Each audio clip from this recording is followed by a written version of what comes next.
Facebook পেজে আপনার reels ভিডিওতে ভিউ আসার না কারণ ৩টা ভুল যদি আপনার দিকে থাকে তাহলে আর কোনোদিনও আপনি ফেসবুক পেজে রিলস ভিডিওতে ভিউজ আনতে পারবেন না।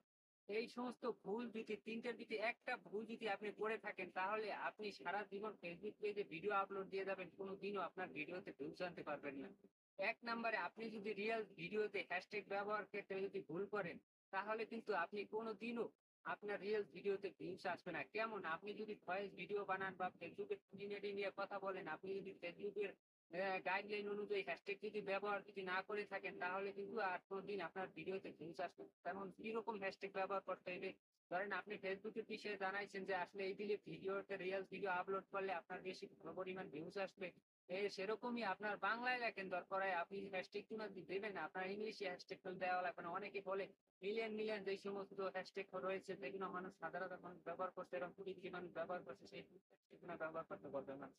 দরকার নাই। আমি বলব আপনি বাংলায় লেখেন। আপনি যেই বিষয় নিয়ে কথা বলছেন সেই সমস্ত বিষয় টিভিতে কিন্তু যেগুলো গুরুত্বপূর্ণ আপনি সেই বিষয়গুলো লিখে সেখানে হ্যাশট্যাগ বসাই দেবেন। তাতেই আমি মনে করি যথেষ্ট এবং এইটি ফেসবুকের গাইডলাইন অনুযায়ী আপনার কাজ এবং এভাবেই আপনার ফেসবুকের নিত্য নতুন মানুষের কাছে পৌঁছিয়ে দেবে ভিডিও।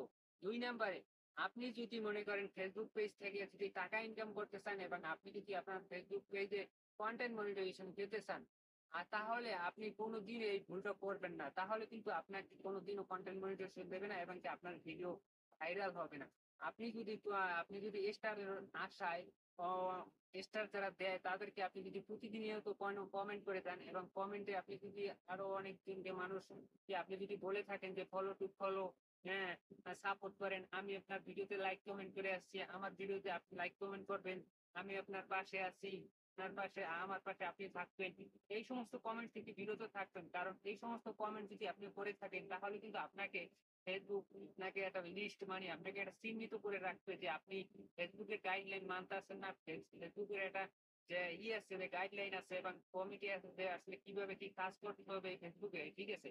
এই সমস্ত বিষয়ে যদি আপনার কোনদিন ধারণা যদি না থাকে, আপনি যদি জনগণ ভিডিও বানাইতে থাকেন এবং আপনার ফলোয়ার যদি থাকে ১,০০,০০০ আর আপনার ভিডিওতে ভিউজ থাকবে ৫০-৬০টা, এর কারণ হইছে একটাই।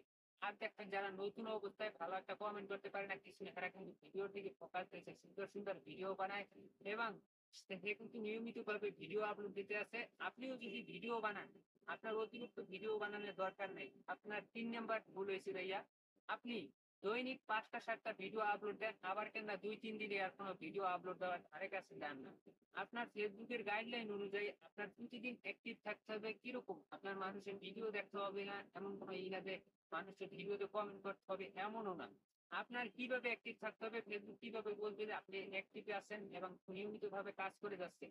ফেসবুক বলতে কি আপনি নিয়মিতভাবে ভিডিও আপলোড দিতে আছে কিনা, আপনি নিয়মিতভাবে ফেসবুকে ফটো আপলোড দিতে আছেন কিনা, ঠিক আছে? আপনি নিয়মিতভাবে লাইভ করতে আছেন কিনা, আপনি নিয়মিতভাবে ট্যাগস পোস্ট করতে পারছেন কিনা, ঠিক আছে? এইটাই ফেসবুক দেখবে তাহলে কিন্তু বলবে যে না এ নিয়মিতভাবে কাজ করতে আছে এবং কি ফেসবুকের গাইডলাইন গুলা মানতে আছে।